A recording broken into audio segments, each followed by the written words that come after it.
Okay, thanks, Herb. Okay, can I have a motion to return from executive session? Make the motion. And a second? And all in favor? Aye. Aye. Ken Schneider actually left, he had an emergency, so we're down to 4 town board members. So moving on our agenda, clerk, there were no decisions made in the executive session. No public hearing. So we'll just go into our first workshop discussion, which is the police canine unit. And we had a presentation a couple weeks ago. I know this is something near and dear to your heart, Bill. And we talked it over with the police chief, and you came and gave a presentation. And we now have TC here to kind of digest the financial costs to the canine. So I don't know if you want to go ahead and talk about it, or TC, do you have some questions? Well, the biggest unknown, dealing with my experience with K9 units at 2 other municipalities, is that the overtime and there's usually a stipend involved for the officer that acts as the canine officer, and then there's a standby officer. So I'd like to get a handle on those costs. I really don't know what the impact would be. What do you mean by standby officer? There's usually a second officer that would take the dog in the event that the other officer is absent, vacation, sick, etc. No, that's not correct. I've had a dog for 13 years. Never. So when you were on vacation, what happened? I'd either take my dog or I'd make an arrangement to, But then the town just wouldn't have a canine officer for during that, time. 2 weeks, right. You would never I would never allow someone to take my dog while I go on vacation and work my dog. First of all, my dog wouldn't do it. You know, it's not going to happen. So that's not. Yeah, and then the other thing is, we had a dog here, I understand, in the past here, and there was grievances filed, is that correct? That is correct. correct. To an extent, yeah. You're the one who filed the grievance? No, I never filed a grievance. Because I don't know what the outcome, and I'd like to... No, what that whole, Bob, maybe Bob could come on up, Lieutenant Benson. Well, actually, yeah. Oh. Well, I think what you're talking about is there was one time it was put in there because I was a sergeant with the canine, and they wanted to put it in there that any new canine officer would not be a supervisor. I do remember that. But I think what the point really is the overtime aspect. And as I mentioned, you know, when doing the research, my understanding is that the canine officer would typically work the 3 to 11 shift. I work midnights, I work days, you know. But then the overtime expenses incurred if the officer is called out with the canine. That's when the overtime clicks in. Well, you would, Right, but you would be paying someone overtime anyway. Let's say there's a missing child. You're going to call in more people anyway. So really, in my opinion, the dog saves you money in overtime because the dog can do so much more than what 5 cops can do. Because when TC and I were talking about it, it seemed like that was the biggest unknown, and that's the biggest thing that wasn't part of our budget, is what that overtime cost would be. And so I feel like that's the part that I have a hard time with. I mean, I love the concept of the canine. I know that it's a great PR thing. I know it's great for the community, but my feeling is that we didn't put money in the budget for overtime. You know, it's a little bit late to the issue, bringing it up now when the budget's already been passed. I know that there was mention made that we would have some sort of commitment for veterinary care, but you know, like that would need to be in writing. That would need to be a contract. That would be something that wouldn't be, you know, just a year at a time. It's something that, you know, hopefully the dog would live a long time. You know, you're looking at really a 10 to 12-year commitment for the town. So that's something that you would want to have absolutely hammered out. Also, the veterinary care, you mentioned that there, you know, are people willing to donate food, that type of thing. You know, those are to me are more minor than the overtime aspect, and you know, it is something that it's very expensive for the town. I just don't think that, you know, and if I could just finish, I agree with you. I know you're passionate about it, and I admire that. But for me, it's about allocating resources, and you know, we only have so much. You know, the pie is only so big, and so we have to make sure that, you know, our needs are answered. So that's really the perspective I'm coming from, and it's been a difficult year in terms of, you know, money's lost that we had from sales tax, and so, you know, that's just the financial picture that I'm looking at.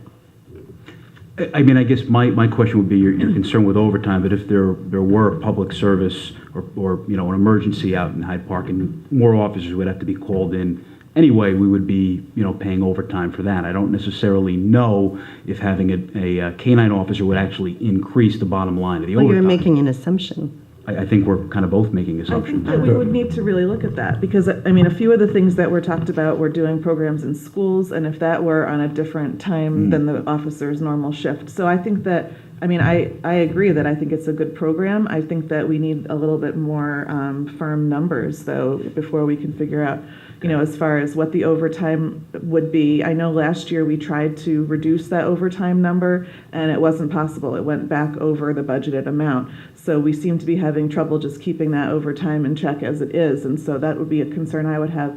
And then I spoke with the chief about it, and he also mentioned liability, not just our actual premiums for our liability insurance would go up, but then also what other liabilities would the town incur.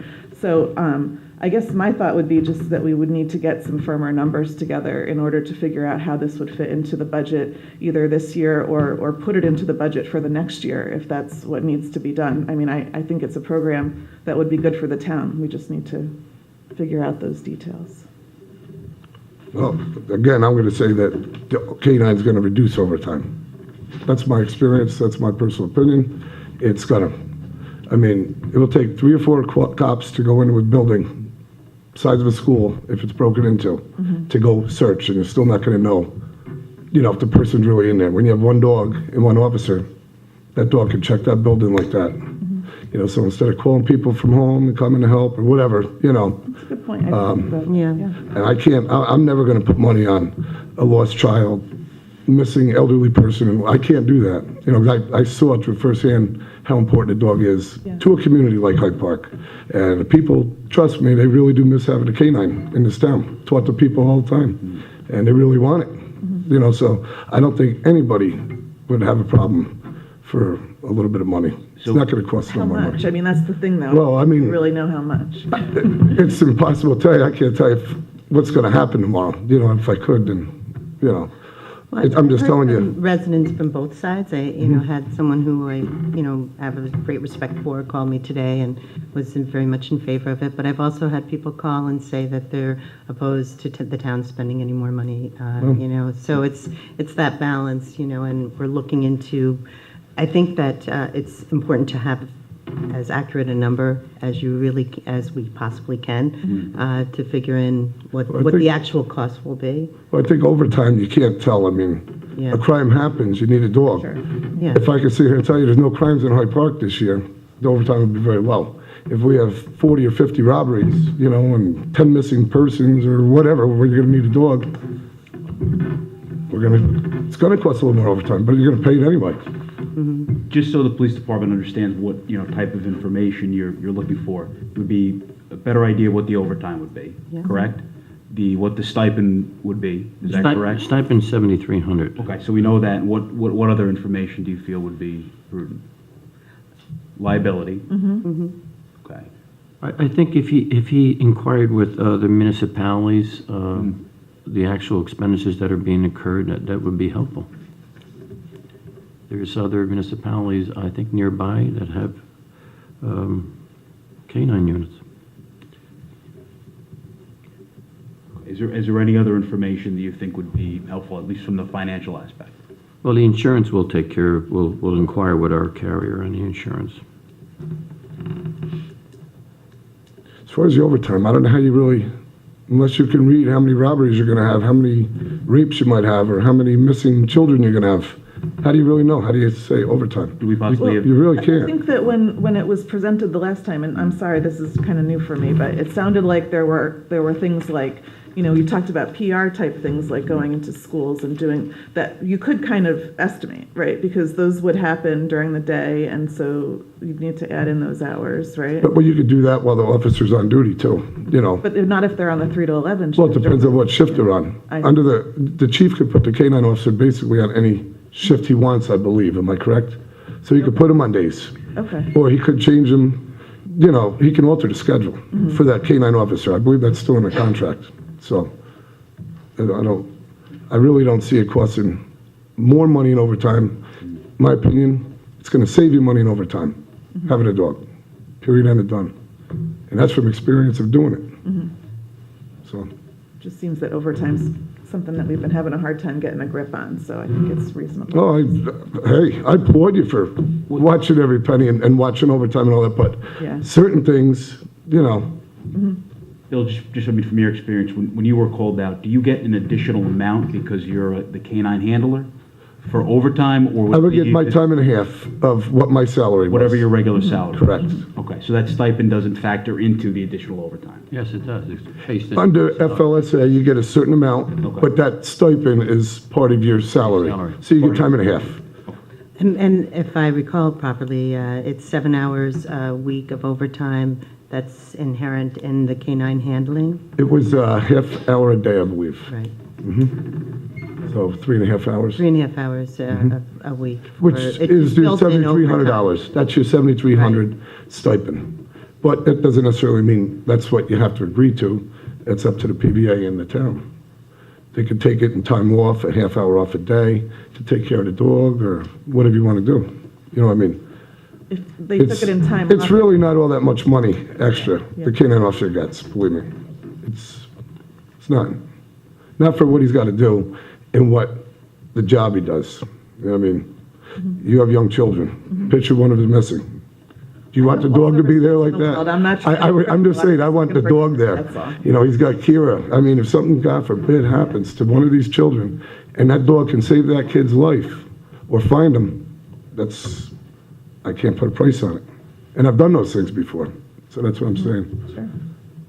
You know, Okay, so I wish Ken was here to give his input, but, so that's the information we're looking for, so you can, you know, it looks like you two are kind of in favor, and. So why don't you go out and, have an opportunity to follow up with the chief Good. to see if he can Great. give you more substantial numbers, and Super. then possibly put it on for the 16th. Good. If that's Absolutely, for yeah. further discussion. okay, great. Okay. All right, thanks.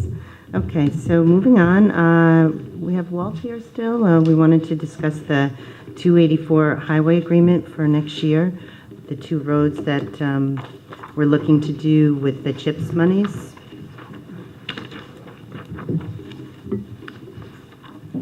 Does somebody want to give, TC, can you pass that microphone? Yeah, no, that's good, just give it, yeah.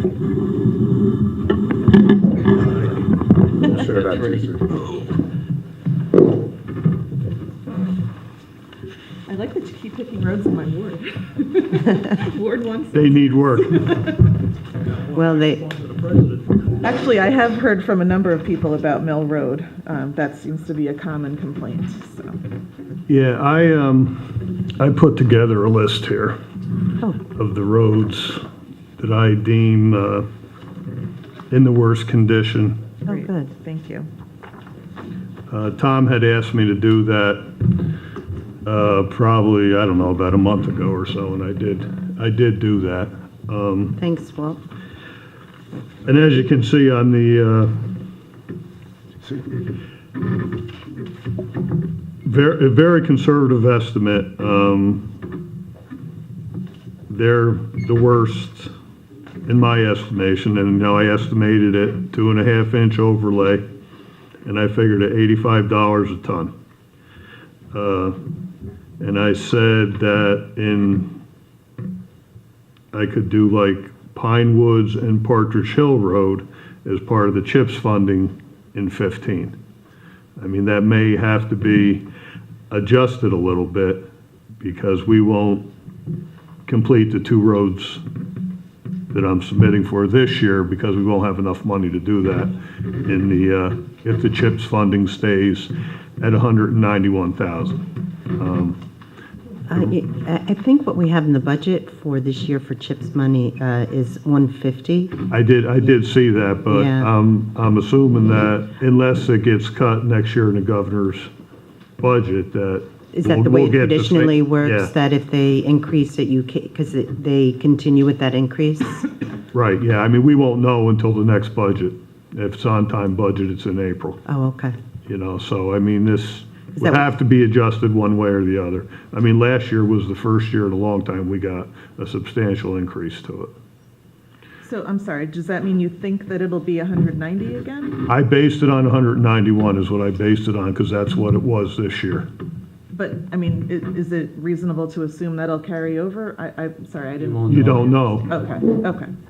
So, We'll adjust whatever when we get the letter, Walt gets a letter on the final agreement. So the roads I picked for this year, last year we did the dead ends off of White Oaks being a major thoroughfare. That I want to do White Oaks this coming year, and then that development will be done. And my estimate on that, on the CHIPS form, is a little over $115,000. Again, based on $85 a ton. Whether that's good, whether it's not, I don't really know. And then I want to go to Mill Road and start Mill Road. That only leaves us $75,000, but at least we can start Mill Road. And you know, if we don't complete Mill Road, which we won't without any extra monies, then next year we can start on Mill Road. so you. I mean, Mill Road's Finish- hands down the worst road in town of Hyde Park. Absolutely. Hands down. Yeah. Is there any, do you have any flexibility on the White Oaks and Pine Woods? Would you consider changing, putting Pine Woods as a first priority and then White Oaks in 2015? We've had this discussion. I know we before. have. I mean, you know,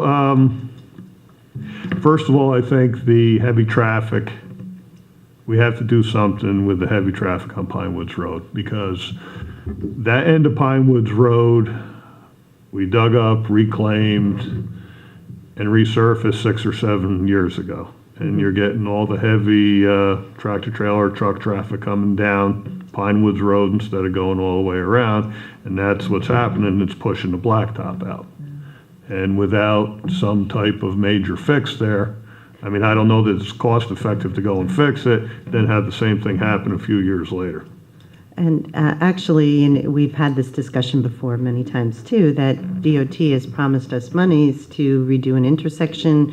They promised us monies for Pine Woods 6, 7 years ago, 4 years ago, 3 years ago, Right. 2 years ago, and they still haven't produced. So I think that's kind of one reason that you thought, well, maybe put that on hold, but you start losing confidence that that's ever going to happen. Then, I mean, at one point, we were talking about sidewalks. Yeah, and that's Also actually- going up to Pine Woods. Something I was just going to ask Warren, you know, when we did have that discussion, when we had monies for sidewalks there, which we've now reallocated to somewhere on 9, would that be something, though, that you could do the preliminary legal work to widen the town's right-of-way? Because it's a user road, is my understanding, and so when we were looking into putting sidewalks there, we were limited by the ownership of the property owners. But would it be possible to put out to, like, a public referendum or in some way expand the town's right-of-way? Because it just seems crazy to have the main east-west corridor through town be limited by user road.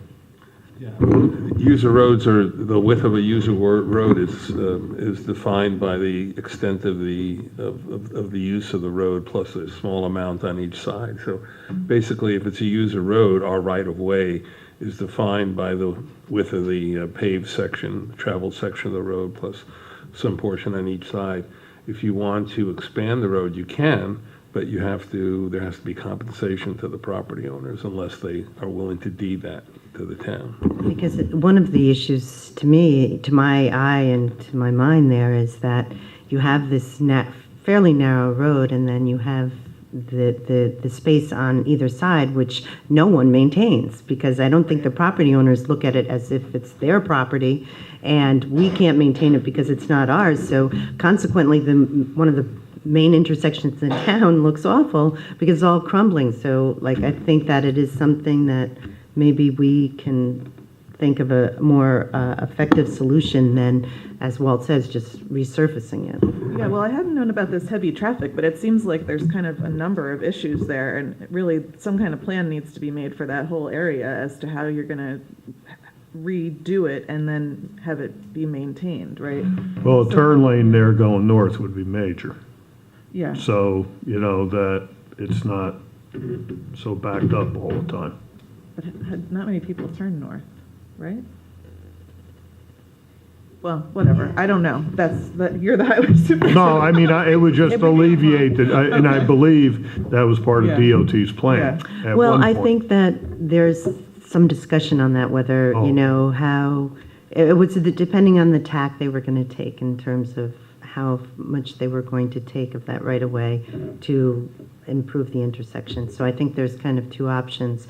I think at one time when Bill Fitzpatrick, the traffic engineer, was looking at it, he explored that, and they really didn't think there was enough room Oh, okay. for a north turning lane there. As far as the heavy traffic, would you want to eliminate big trucks from going through there, or is there a different way to construct it so it can handle that, or? Well, probably a little bit of both, but I don't know that you could ever eliminate it Yeah. because, I mean, the legalese is 5-ton, 6-ton weight limit except local delivery. Well, you know, everything's a local Yeah. delivery, Right.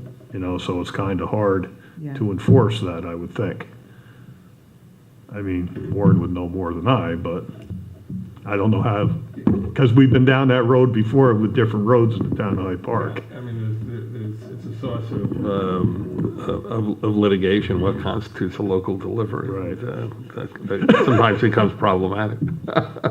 To say the least. Yeah, to say the least. Well, maybe that's just something that we can work on together then.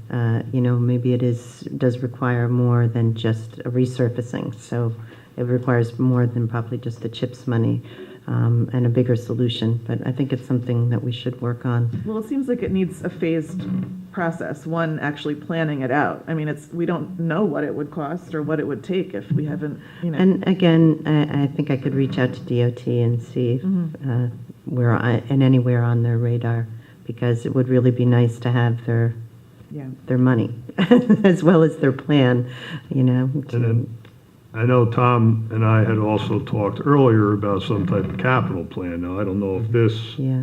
is the type of capital plan that Yeah, well, we were talking about. Yeah, we'll use some of your estimates here and try to work in this idea with the machinery that you're looking for. Okay, so that's what we just need to do then, right? Is finalize this? Another project to work on in January and February. Yeah.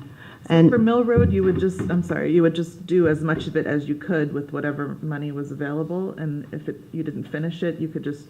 Oh, we won't finish it. Yeah. I mean, you know, my estimate for that was, you know, 133,000. So, I mean, there's no way we'll finish it. But at least we can go in and hopefully we can true and level most of it to make the surface a little more forgiving than what it is now. And then we can come in and top it the next year. Is there anything that low cost that can be done to make it? I'm just afraid with the nice smooth surface, people would go faster and there could be more accidents. But I don't know. Maybe that's. The police department's here. speed bumps. They can enforce it. All right.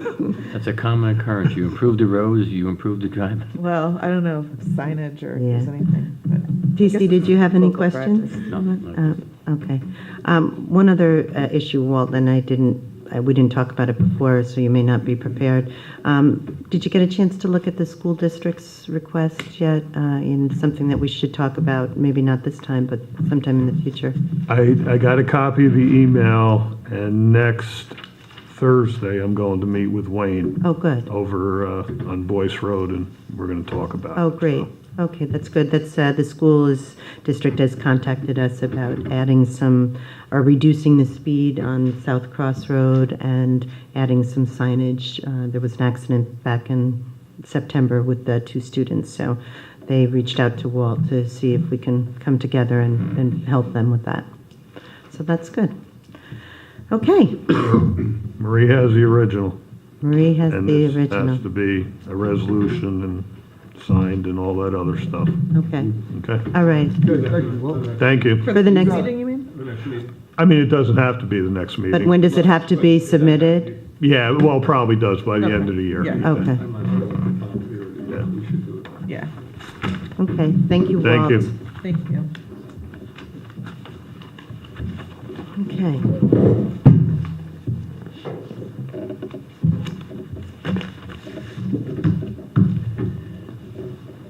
TC, you want to give us an update on the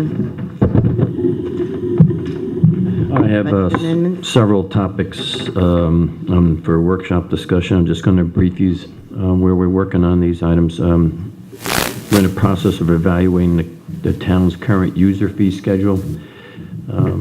There's some fees in there I believe should be adjusted up. The zoning administrator has been kind enough to give us a memo dated, I think, November 20th, where she's recommending changes to the user fee schedule. So I will take a look at that and probably make a recommendation based on what she is suggesting there, that we should start increasing some of these fees that I think haven't been adjusted for years, and try to collect some other fees that are not being collected, so we'll have to approve on enforcement. So you'll either see an email on that, and I doubt if I can get this thing finalized by the 16th, some final changes, but I was hoping to. So you can actually approve a real user fee schedule somewhere close to the starting fiscal year. As far as interfund loan approval, you might see a resolution on December 16th, which is a resolution I might need for an interfund loan for cash flow purposes. That's required under our general accounting principles, that if I need to borrow money for cash flow for an operating fund, it might be a special district in this case, the general fund will loan them money until they can repay it with the new tax levy or user fees, and it's a common practice other than going borrowing money outside. So it's called an interfund loan. We'll have to repay the loan within 1 year. So what happens is the fund that's borrowing the money pays the lending fund current interest rate, which is nothing.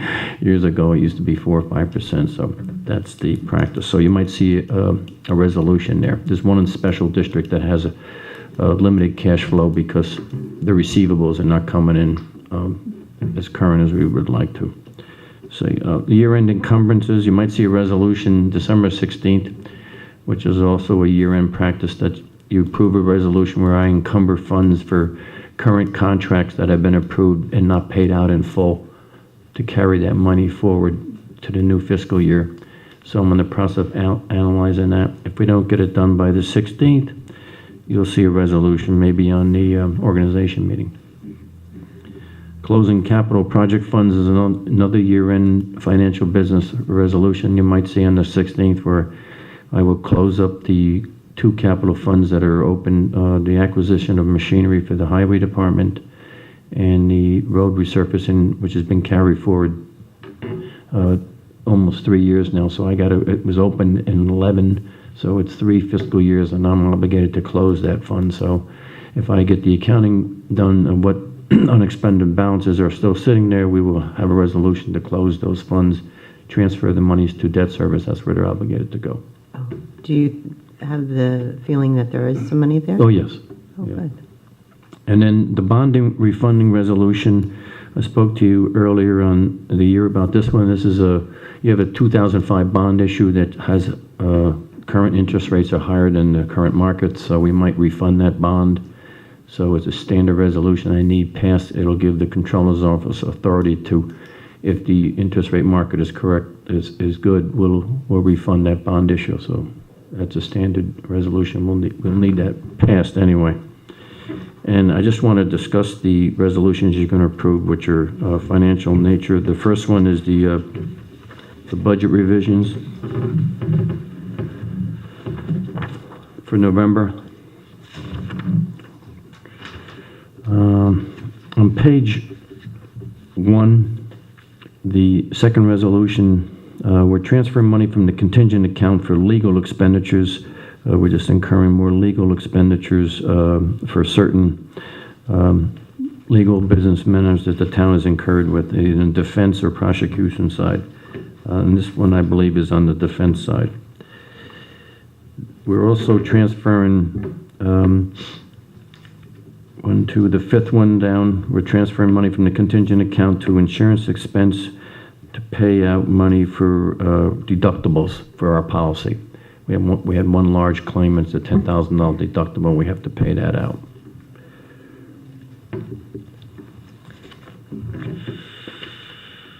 And in the highway fund,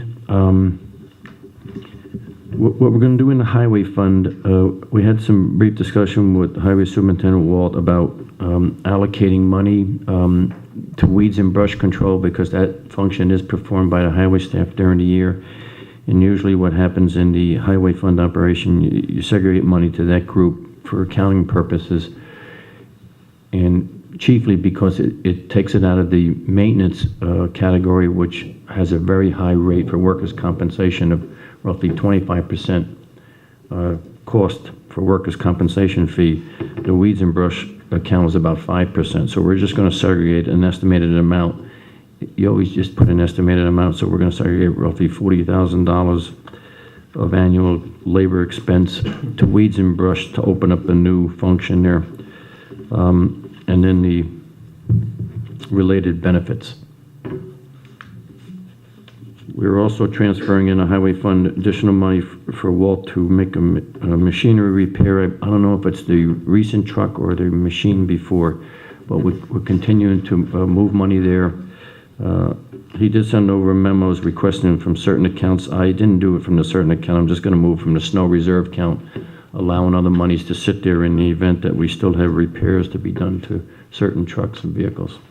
What are we up to for this? What are we going to be adding to Down? the snow reserve? What are we down to? We're down to about 40,000 there. Okay. So we might end up putting nothing in by year end, just hoping we'll get any snow. But last year we put a good chunk in. Yes, So, 100,000. that's what I-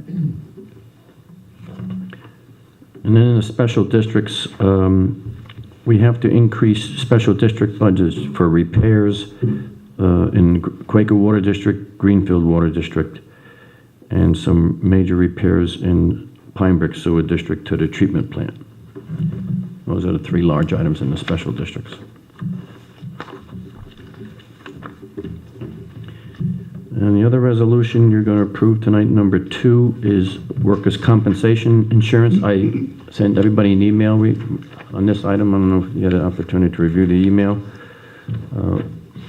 Sandy and I have been working on getting proposals from 3 different providers for workers' compensation insurance, since we were notified in October that we were going to experience roughly a 30 to 40% increase in workers' compensation coverage policy for the town. Last year's expense was about $158,000. We were going to be notified of a possible budget increase of $35,000. So we analyzed the current payroll and the projected payroll for 2014 in all categories, and we were able to get a pretty good proposal from New York State Municipal Workers' Comp Alliance. It's similar to PERMA. It's an alliance group of about 240 governments, municipalities in New York State. So it's like a reciprocal. They pool their premiums and provide workers' compensation insurance. So, and then I analyzed the financial condition of each provider, and I was much more pleased with the financial position of New York State Workers' Compensation Alliance, because they seem to be much better financial strength. We also analyzed this against the county proposal. So I'm suggesting that you go with the New York State Municipal Workers' Comp Alliance, which is going to roughly save us about $20,000 in our budget. $162,000 versus the $182,000 in the budget, and which is only about a $3,000 increase over last year's expense. Can you explain what the state fee is on here? State assesses workers' compensation, assesses a fee on everybody that provides the workers' compensation. Why was it so high?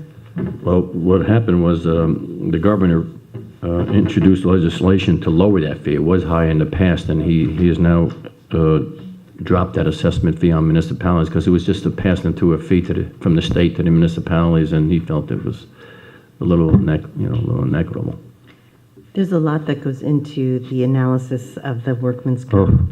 this took for quite a while for us to do It's this. really very complicated in terms of why, TC has to analyze the assets, and the net position really is because if they have to pay out an exorbitant amount of claims, you could be vulnerable, which happened a few years ago with a private, it's basically self-insurance, so. CNA or Yeah, and so I think that was, one of his concerns, in exploring different options, and that's why. Because the net position projected for the comp alliance is just a little over $2 million by the end of this fiscal year, so which is good. They are recovering a lot of money through the reduction of claims, et cetera, better management. And there were subtleties that were involved in terms of, if you decided to leave your provider, then some required you to take all your liabilities with you, and others did not, which I think that the one that we're choosing, you don't have to do that. So that's another factor